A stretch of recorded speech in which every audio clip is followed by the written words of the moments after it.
Bonjour et bienvenue dans la vidéo numéro 18 pour les quatrièmes. J'espère que je vous ai manqué. Vous avez le droit de dire oui devant l'ordinateur. Alors on va faire de la théorie. Nous sommes dans le grand 2 sur les équations réduites des droites. Et on va faire la partie D, équations réduites par le calcul. Donc dans la partie C, vous vous souvenez, on a fait par lecture graphique. Et on avait divisé ça en deux parties. D'une part, si la droite était verticale, et d'autre part, si la droite n'était pas verticale. Alors on va faire la même chose, mais avant, on va avoir besoin d'une propriété. Alors vous écrivez en rouge, soit D, une droite qui a comme équation y égale ax plus b, donc le cas général. Et un point A qui a comme coordonnées xa, ya. La propriété, c'est que le point A appartient à la droite D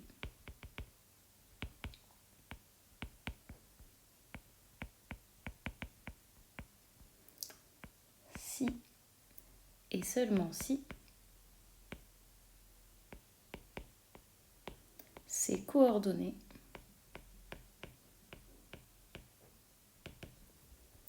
vérifient l'équation de la droite D. Alors c'est bien joli comme ça, mais je ne suis pas sûre que vous ayez bien compris. Alors je vous mets la version calcul. Autrement dit, donc le point A se trouve sur la droite D, si et seulement si. Donc ces coordonnées vérifient l'équation, et bien ça veut dire que je peux remplacer le x et le y là par le xa et le ya.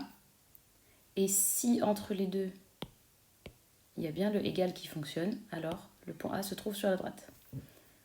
Donc ya égale A fois xa plus b. On va bien sûr faire un exemple pour que vous compreniez mieux. Même deux exemples.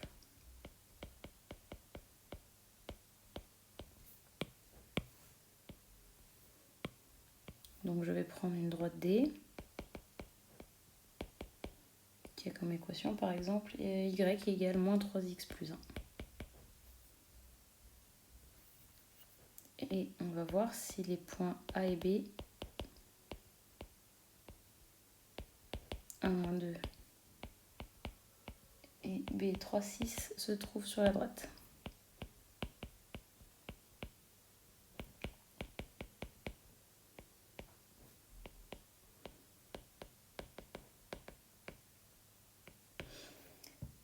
Alors, on commence par le point A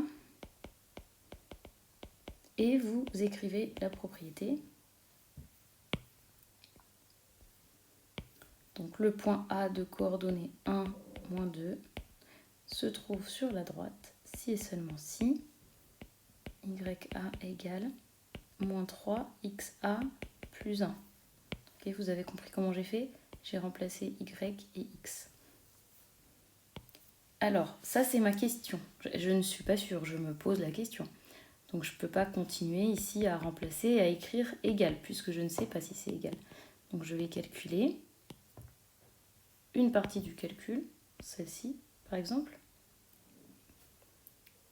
Alors on va faire or, moins 3 fois xa plus 1 est égal à, et donc je vais remplacer, moins 3 fois, et xa c'est 1. Donc je vais remplacer par 1, plus 1, et je regarde ce qu'on obtient. Ça fait moins 3 plus 1, et ça fait moins 2. Et maintenant je dois regarder, est-ce que moins 2 c'est ya ou pas? Oui, donc cela fonctionne. D'accord, quand je remplace les coordonnées, l'équation est vérifiée. C'est bien ya. Donc j'ai démontré ceci, que moins 3xa plus 1 est égal à ya, c'est-à-dire ça. Et donc ça veut dire que le point A se trouve sur D.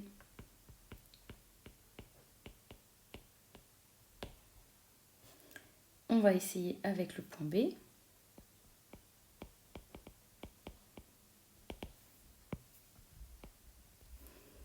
Écrivons la propriété. Alors le point B de coordonnées 3, 6 se trouve sur D à condition que je puisse mettre ces coordonnées dans l'équation de la droite D.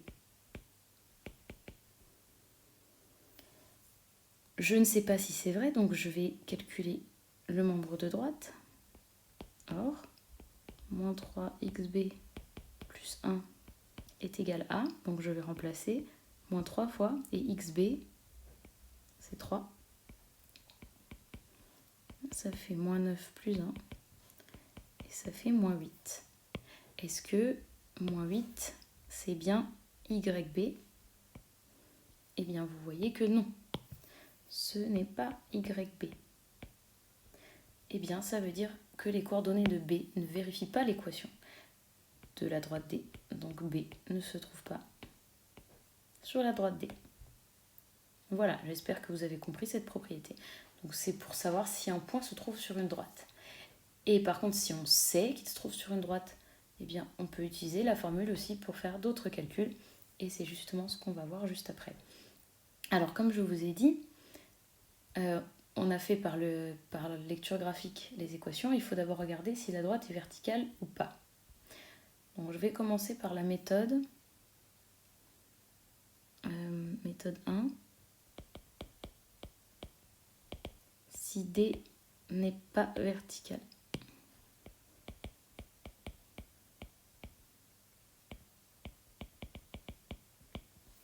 Et pour que cette méthode soit plus facile à comprendre, je vais vous la faire sur un exemple. Alors on va faire déterminer par le calcul.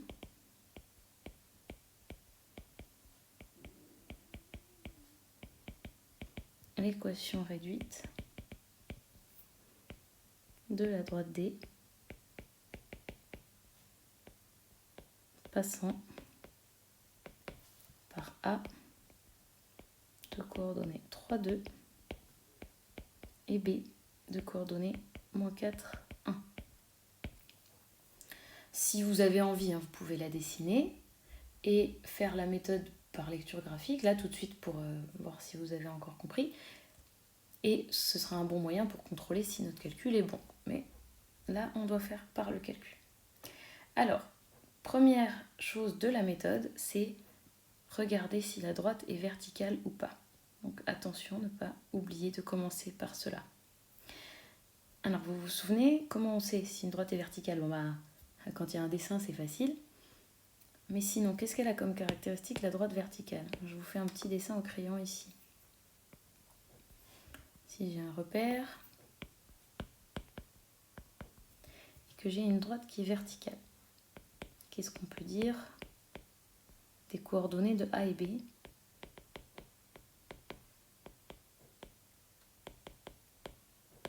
Alors, l'ordonnée de A, elle est là. L'ordonnée de B, elle est là. Vous n'avez pas besoin d'écrire ça, juste comprendre. Quelle est l'abscisse de B? Ça, elle est là. Et l'abscisse de A, elle est là aussi. Donc, une droite verticale, vous vous souvenez, c'est comme ça aussi qu'on a fait dans l'activité d'introduction. C'est tous les points qui ont la même abscisse. Donc, pour être sûr que la droite n'est pas verticale, eh bien, il faut que A et B n'aient pas la même abscisse. Donc, on va toujours commencer la méthode par contrôler si la droite est verticale ou pas, c'est-à-dire étudier les abscisses des deux points. Alors ici, on a l'abscisse de A qui est 3, l'abscisse de B qui est moins 4. Donc c'est bon, elle ne sera pas verticale. Alors on va l'écrire. Donc l'abscisse de A n'est pas égale à l'abscisse de B. Donc on est sûr que notre droite n'est pas verticale. Vous vous souvenez, pas verticale, ça veut dire pas parallèle à OY. Alors vous pouvez, si vous voulez, l'appeler la droite AB ou l'appeler la droite D, puisque l'énoncé avait proposé D aussi. C'est pareil. La droite AB n'est pas parallèle à OY. Dans le théorème de la partie précédente, on a vu qu'une droite qui n'est pas verticale a comme équation y égale ax plus b. Ok? Avec a et b qui sont des nombres réels. Donc, on a déjà découvert d'après comment, avec la méthode, faire pour voir que la droite n'est pas verticale. Donc maintenant, ce qui nous intéresse, c'est calculer petit a et petit b. Pour calculer petit a, on va utiliser la même formule qu'on a utilisée pour la lecture graphique. C'est la fameuse formule delta y sur delta x. Et sur le graphique, on a vu qu'on le lisait en regardant comment on avance et comment on monte. Et là, en fait, on va utiliser la formule complète qui dit que c'est la différence des ordonnées entre deux points. Donc, par exemple, YB moins YA. C'est la différence des ordonnées entre deux points de la droite. Alors, j'ai choisi de mettre le B en premier. On peut aussi commencer par le A, c'est pas un problème. Par contre, en dessous, delta x, donc c'est la différence des x, là il faut mettre juste dans le même ordre qu'au-dessus. Donc en fait, je vais mettre xb moins xa. Vous voyez ? Ici, je dois avoir le point B et ici le point A. Si vous aviez choisi de mettre la formule dans l'autre sens, je l'écris là au crayon, YA moins YB, donc vous avez le droit de commencer là, mais alors en dessous, il faut écrire XA moins XB pour avoir AB. Ok ? Bon alors, maintenant, je vais remplacer par les données de l'énoncé. YB, c'est l'ordonnée de B, c'est 1. Ensuite, il y a un moins. Et YA, c'est 2. En dessous, XB, moins 4, moins, et XA, 3. Et on fait le calcul. 1 moins 2, ça fait moins 1. Et moins 4 moins 3, ça fait moins 7. Donc ça fait 1/7. Et voilà, on a trouvé le petit a. Vous voyez, sans aucun dessin, je sais que la pente de la droite, c'est 1/7. Il nous reste à calculer le petit b.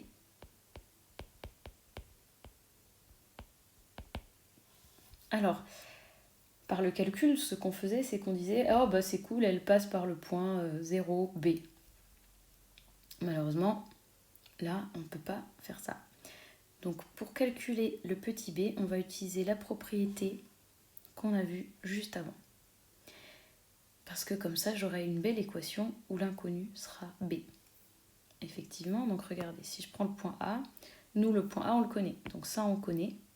Le petit a, on vient de le calculer, donc on le connaît. Le xa, on le connaît. Et du coup, il reste à calculer l'inconnu b, et ça, c'est quelque chose de très simple. Alors, on va utiliser cette propriété. Cette propriété marche avec tous les points qui sont sur la droite. Vous pouvez choisir celui que vous voulez. Donc là, on a A et B. Et on peut choisir celui qu'on préfère. Et je vais prendre A. Donc, j'écris la propriété A, 3, 2, appartient à la droite D, ou la droite AB, vous l'appelez comme vous voulez. Si et seulement si, YA égale, et donc là, on remplace par ce qu'on sait, donc 1/7 XA plus B.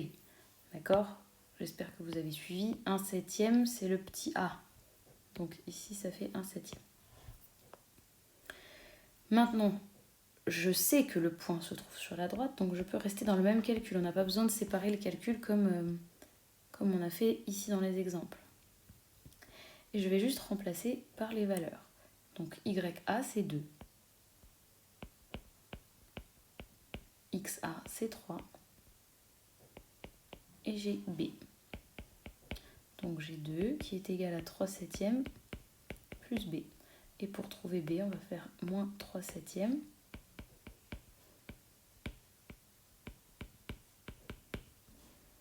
On prend un dénominateur commun, 7. Donc j'ai 14 moins 3 sur 7, c'est-à-dire 11/7 égale B. Et on n'oublie pas de faire la conclusion finale. La droite D ou la droite AB a pour équation Y égale. Alors le petit a c'était 1/7 et le petit b 11/7. Et voilà, on a trouvé l'équation réduite de la droite D. Donc ça c'est la méthode pour trouver l'équation réduite d'une droite qui n'est pas verticale. Ok ? Alors maintenant on va faire la méthode si la droite est verticale.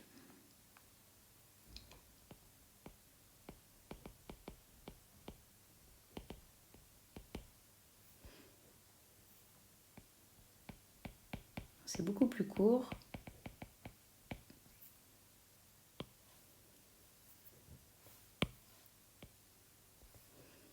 Alors c'est pareil, je vais prendre un exemple déterminé par le calcul.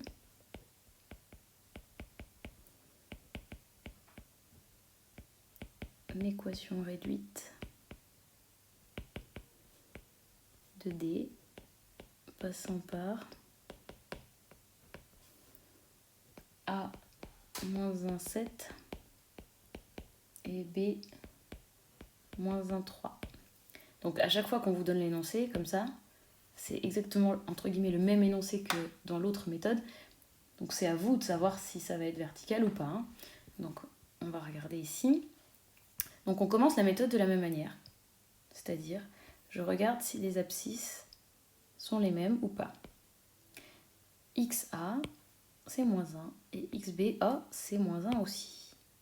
Donc je ne vais pas écrire qu'elles sont différentes, mais je vais écrire qu'elles sont égales. Et je vais même écrire que ça fait moins 1. Donc, on est dans ce cas-là. Vous voyez ici, les abscisses, c'était les mêmes. Alors la droite est verticale.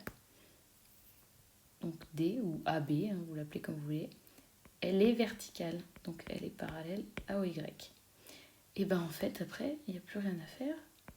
Ainsi, la droite D a pour équation, donc là il faut connaître son théorème, une droite verticale c'est x égale quelque chose, et bien c'est x égale moins 1. Et c'est tout, et en fait c'est une méthode avec une seule étape. Alors maintenant je vous fais une méthode bonus, c'est si la droite est horizontale, parce qu'en fait on peut faire assez vite et gagner un peu de temps. Mais si vous ne l'utilisez pas, c'est pas grave, vous retomberez dessus de toute façon.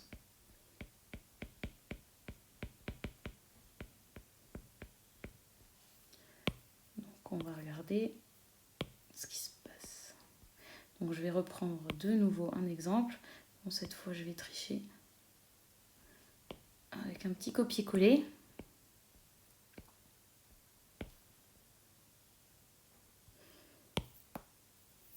Je vais juste changer ici les valeurs. Alors je vais prendre 2, 3 et B moins 1, 3. Alors, comme toujours, on regarde si les abscisses, ou vous n'en faites même pas, donc vous regardez pour vous-même, les abscisses ne sont pas les mêmes, ok, donc elle n'est pas verticale. Par contre, avant de vous lancer tout de suite dans la première méthode, vous constatez une chose importante, c'est que les ordonnées sont les mêmes. Donc ce qu'on voit, c'est que YA égale YB, et la valeur c'est 3. Donc qu'est-ce qui se passe? Je vous fais un petit dessin au crayon, vous n'avez pas besoin de le faire. Je suis dans un repère. Et les deux points, ils ont la même ordonnée. Je peux même les placer pour vous montrer. Donc très très vite fait. Le point A, il est plus ou moins là. Et le point B, moins 1, 3, il est plus ou moins là. Vous voyez, on va avoir une droite horizontale. Parce que les ordonnées sont les mêmes. Et la pente, ça va être 0. Hein, vous voyez, elle est parallèle à OX. Et bien alors l'équation, c'est Y égale 3. Ce sont tous les points qui ont comme ordonnée 3. Et bien en fait, on peut écrire ça comme ça. Donc la droite D, elle est parallèle à OX. Donc ça veut dire elle est horizontale. Et je peux tout de suite écrire ma conclusion. Y égale 3. Alors n'oubliez pas, ça c'est une méthode qui en fait est une sous-méthode de la méthode numéro 1. ça marche, elle n'est pas verticale. Si vous faites tout le calcul de la méthode 1, ce que vous trouverez, c'est que le petit a fait 0. Et alors après, avec le même calcul pour b, vous retrouverez y égale 3 tout à la fin. Donc ça, c'est une méthode, on va dire, facultative. Ça fait gagner du temps, mais si vous n'aimez pas, vous faites la première méthode.